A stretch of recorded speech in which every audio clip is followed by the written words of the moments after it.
Welcome everyone, LANCESCURV here, the Scurv podcast.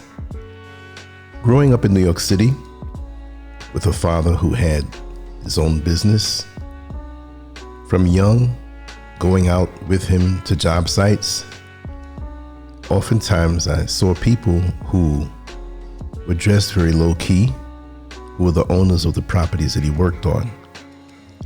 And I was always surprised to see how much they actually owned, in contrast to how low-key they were in their appearance. And then traveling through different neighborhoods in the city, some people are wealthy, some people are rich, some people are doing good for themselves. And then you have others who might not be doing as good for themselves, but they're making it, they're paying their bills. But those may be 1 or 2 paychecks or maybe 2 months away from being on the curb if they don't have their income from their job. So it's a full range. But I noticed how they carried themselves on the lower end. Whenever they came into some money or received a tax return check, all of a sudden they dressed like they were rich. They were spending in excess until that money ran out. In contrast to the people who were wealthy, you would see them wearing jeans that may have a little hole in it, a t-shirt that may have a hole in it, but you'll notice low-key that their timepiece, their watch, might be really nice, or their belt, or their shoes, but it was still understated. It wasn't the same way that the people who didn't have as much was out there. Now, if I saw them go to a function or have to travel, it was no problem. When they had to go to a function or a social function, over the years, we got to know these people and we would see them dressed a little better. And even when they dressed, it was really fine clothing, but it wasn't loud. Nothing about them was loud.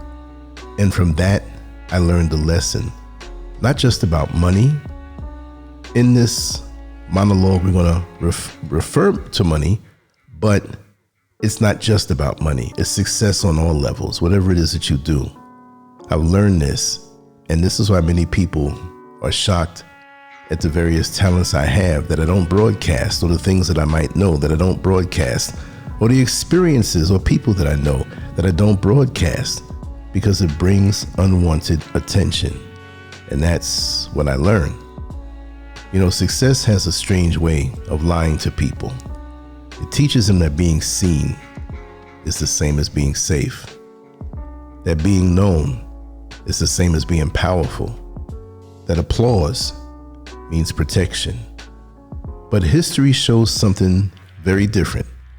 The loudest empires fall the fastest, and the brightest figures become the easiest targets. The world doesn't destroy what it cannot locate, and it cannot steal what it cannot track. Real power doesn't crave attention. I've learned this. It avoids it. It's the best way. Real wealth does not announce itself. It hides.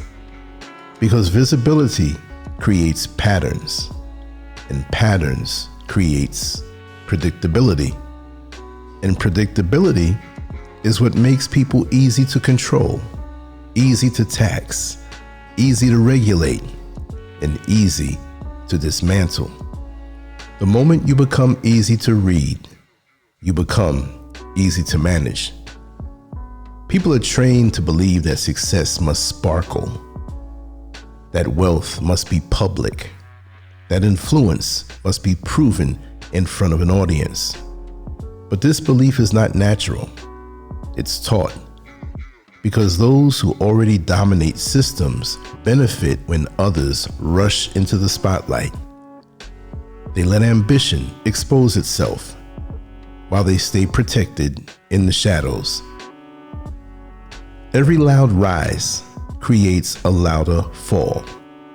Every public victory creates a future public punishment.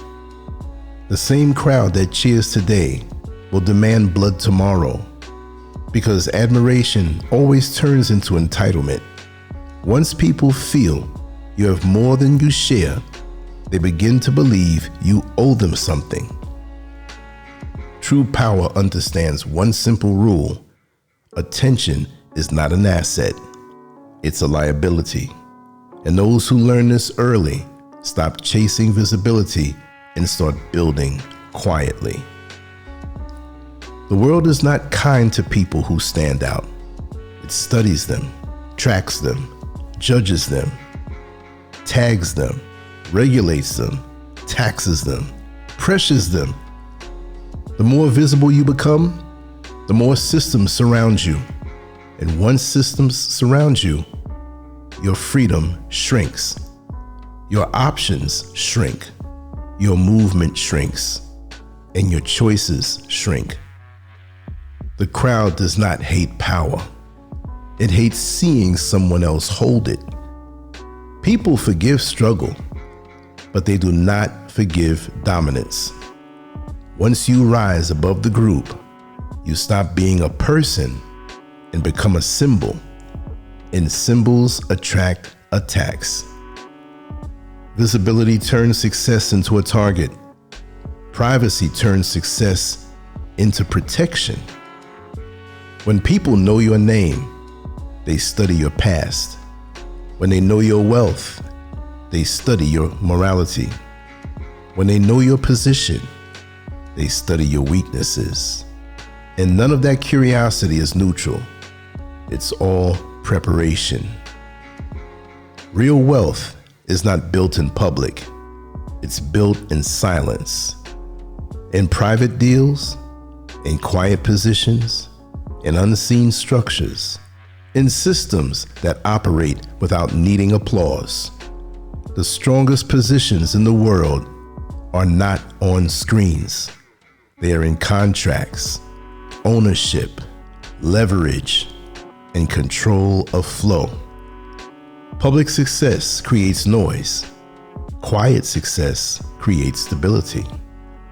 The more eyes on you, the more hands reach for you, demanding access, demanding explanation, demanding compliance, demanding a share.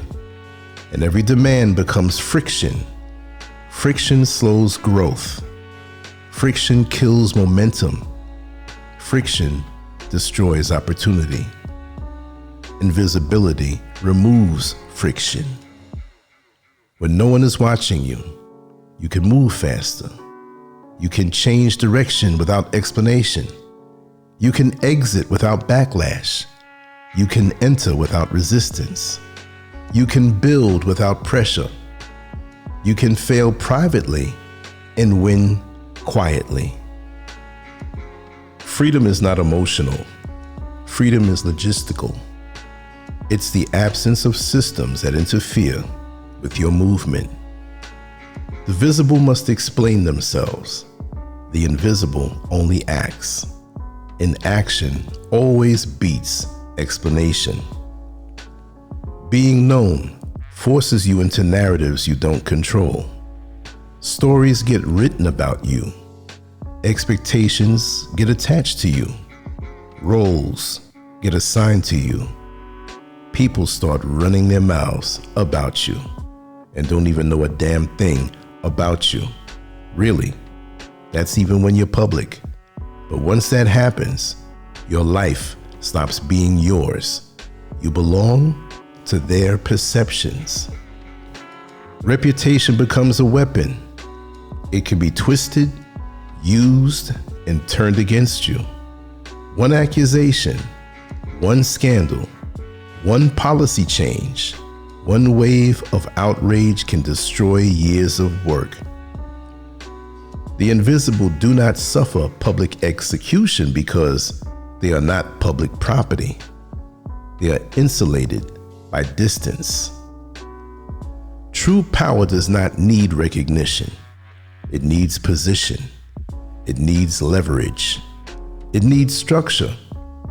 It needs access. It needs insulation. The most dangerous people in any system are never the loud ones. They are the quiet ones who listen, calculate, and position themselves while others perform. The underestimated always outperform the admired, because admiration creates exposure, and exposure creates control. If you want to build something real, you must stop craving applause. Stop signaling success. Stop advertising progress. Stop turning your life into a broadcast. The moment people start praising you is the moment they start tracking you. And the moment they start tracking you is the moment your freedom begins to shrink. The strongest position in the world is not being impressive, it's being underestimated.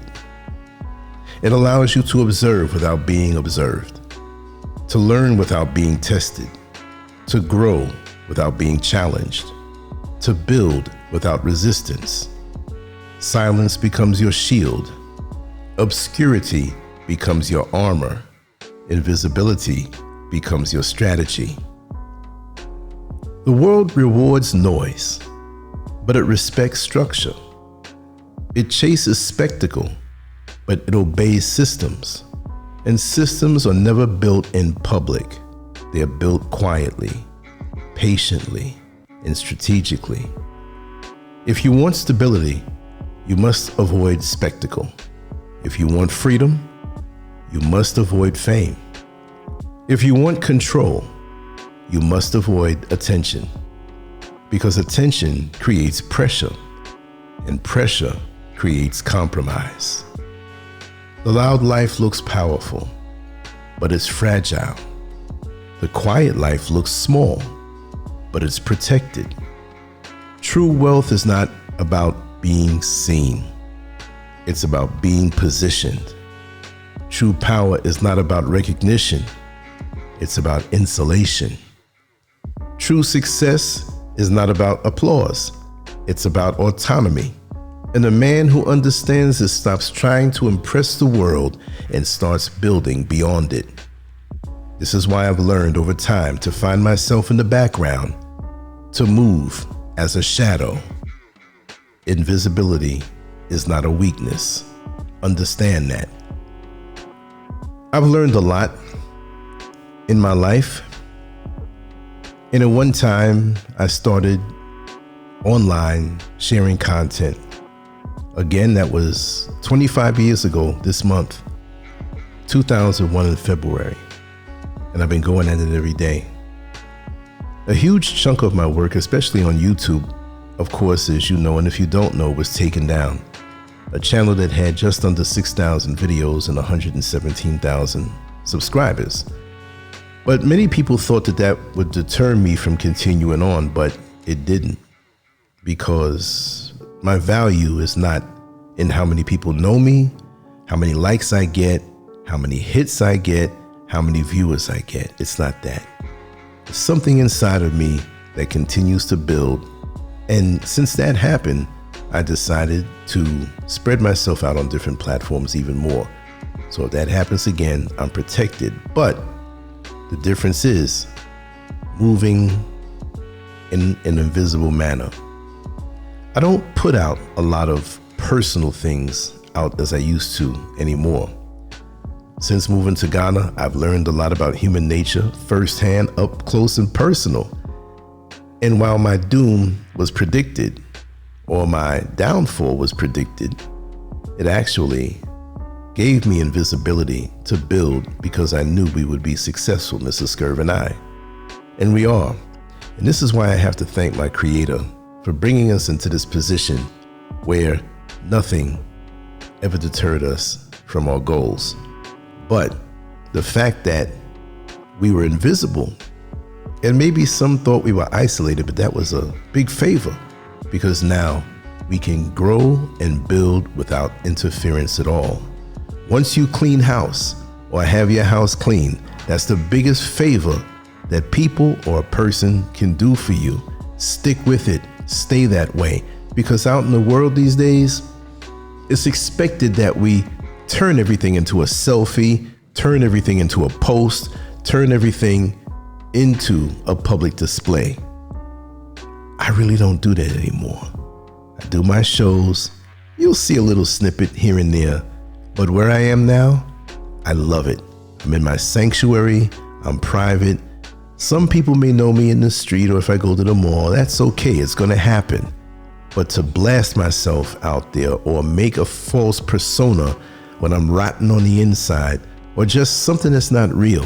No, I'm back again full circle to that artist who likes to sit at home and draw my pictures in silence and put it out to the world. Because you know, when I first started online, people didn't even know what I looked like, because I put my illustrations out or my written articles about human nature and life. And so people started to ask me, we never see you. So I put this little tiny picture of me up, and it was so tiny, it really was like the size of a thumbnail, a real thumbnail. But then as I got interviews and people got interested in my work, it pulled me out of that. But never did I crave that. But I learned how to roll along with it because I know how to handle attention. And I know that from very, very young, more so than what most people can handle. So you've come full circle. I'm in my sanctuary. I'm protected. I'm going to continue to work, but I may not be as public. I don't mind when it happens, but I don't seek it and I don't crave it. So this is why I moved the way I do now. So I found that happy spot. I found that place, that happy place where there's balance for me, but no more being pulled into the spotlight that people want to constantly have you in before they begin to tear you down. And you don't have to be a podcaster. You don't have to be a public figure, even in your own personal circles, right?